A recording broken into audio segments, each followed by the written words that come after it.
Right now I'm standing in what is essentially a no man's land between two barricades separating the epicenter of this protest movement, Independence Square, where we saw the bloody clashes yesterday, where dozens of people were killed, and the Parliament and Presidential District, and their barricades sort of setting these two areas of Kiev apart.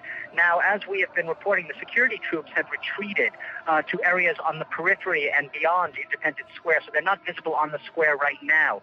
Now, the reports of firing, and they have been sporadic throughout Kiev this morning. They haven't been reported, actually, on Ukrainian radio and television. But what we do know is from speaking to people this morning, there's definitely lots of tension around the government district, the parliament district, which I'm just about 100 yards from right now, separated by tires of burning tires, barricades, with basically you cannot pass. There's security vigils everywhere.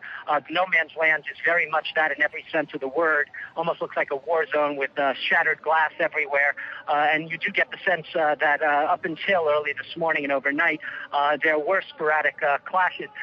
Right now in the government district, which we are headed to, there are more barricades, presumably separating Independence Square from the areas to which the security troops, the police have retreated, the areas where the government powers and also President Yanukovych and his administration are based.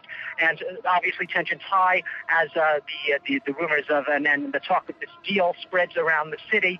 Protesters very much defiant, very much cautious about what this deal really will involve, waiting to hear hard details, not willing to give President Yanukovych the benefit of the doubt, and which is why right now there's really a sense in this government area of town of a siege mentality.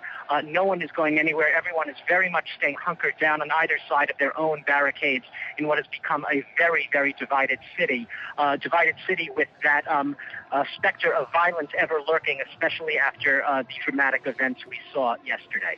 Douglas, are more people filing into the square as news of this deal comes through?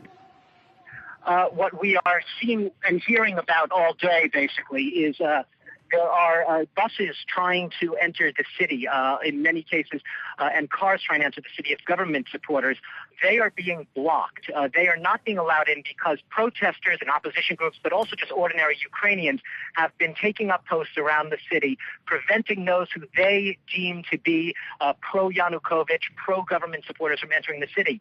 That said, yes, there has been a palpable growing of the presence of the opposition overnight, and we have actually seen the opposition consolidate, if anything, its ground following yesterday's events and the pullback of the security forces. They seem to now have more territory. The periphery around Maidan Square is a little larger than it was in the past couple of days.